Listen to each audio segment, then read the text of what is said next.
time for another late 90s game. I can't stay away, and the main reason for this foray today is LEGO Racers, developed by High Voltage Software and published by LEGO Media in 1999 for Windows PCs. And yep, it was also released for the Sony PlayStation and Nintendo 64 later on, and even the Game Boy Color, but it's the original PC version we'll be looking at throughout this video.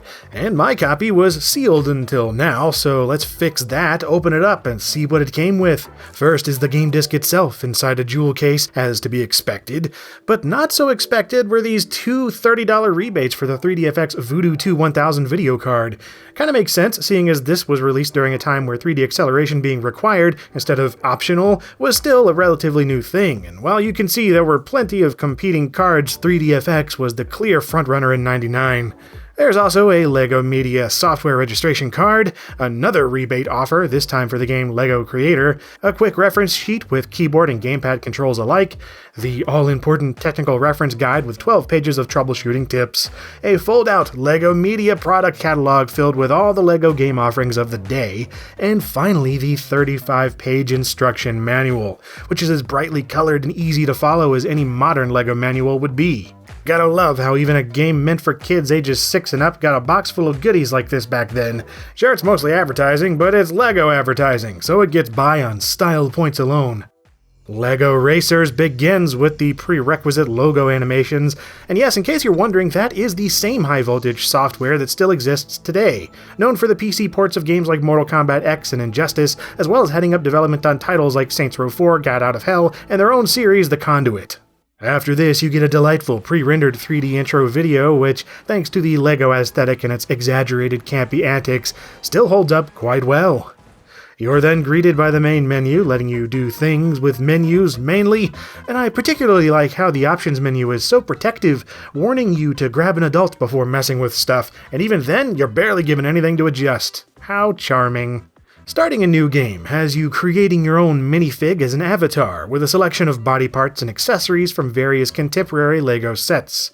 You also get to create your own vehicle to race with, and again you're provided with a bunch of LEGO bricks and pieces. There's a decent amount in the beginning, but as you play the game you'll unlock more sets. The design of your vehicles doesn't seem to affect anything notable though, which is probably a good thing since the design tools themselves aren't very pleasant to use, just a bit clunky. After this, it's off to the races, and while you can play a single race against random opponents, the clock, or a friend via split screen, the Circuit Race Career Mode is where you'll unlock new stuff. There are several pre-made racers to choose from, but as I like to say, if you can play with yourself and no one's stopping you, then go for it. There are 7 circuits to complete, which feature several tracks from a selection of 12, each with their own themes and unique racers to beat. The main guy you're out to get is the godlike Rocket Racer, but you won't even come across him until Circuit 7, the final circuit. But until then, you've got Captain Redbeard, King Kahuka, Basil the Batlord, Johnny Thunder, Baron Von Baron, and Gypsy Moth.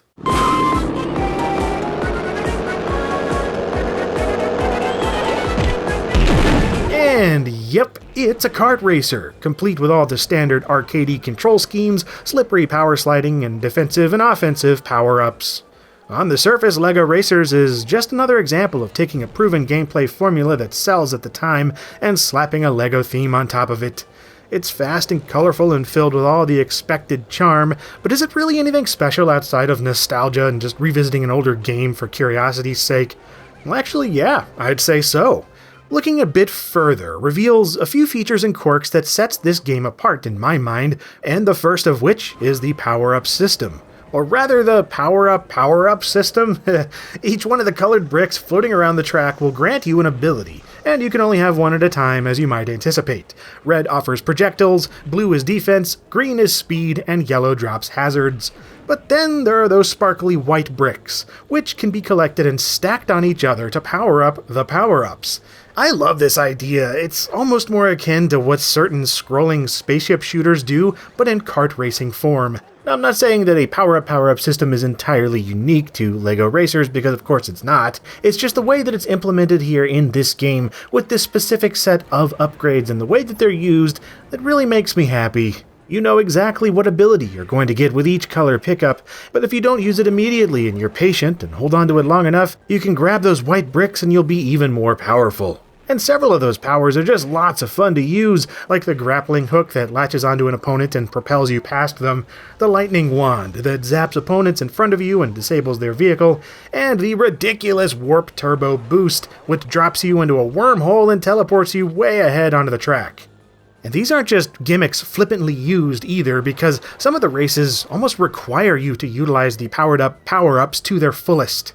That's because despite its low age recommendation, LEGO Racers is not the most forgiving game.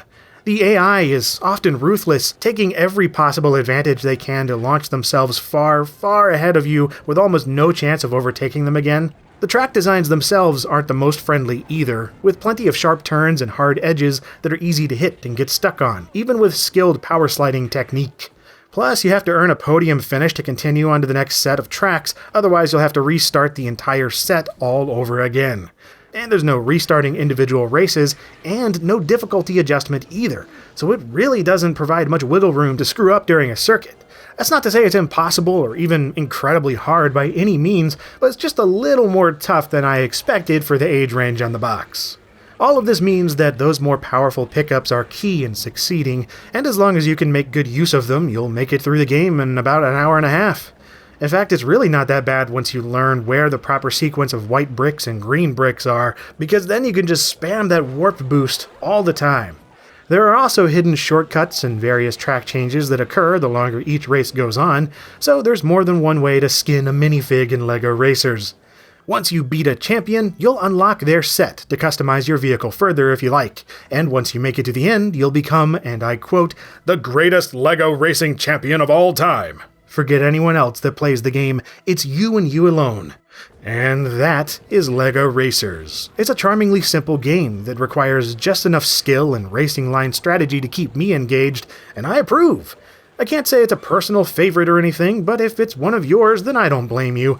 I expect if I'd played it back when it was new, I'd have some pretty fond memories indeed. And it's still a fun experience even today. Speaking of which, it's not currently for sale digitally, so that's a bit of a bummer, and if you do find a copy, the PC game disc is plagued by old safe disk DRM, so it doesn't work on current operating systems like Windows 10 without using something like unsafe disk. So as always, it's best if you have an old Windows 98 solution, like the machine that I use to record this video footage. Or, there's the console ports if the drop in visual fidelity and frame rate doesn't bother you, but either way, I'd recommend LEGO Racers for an enjoyable little distraction for an hour or two.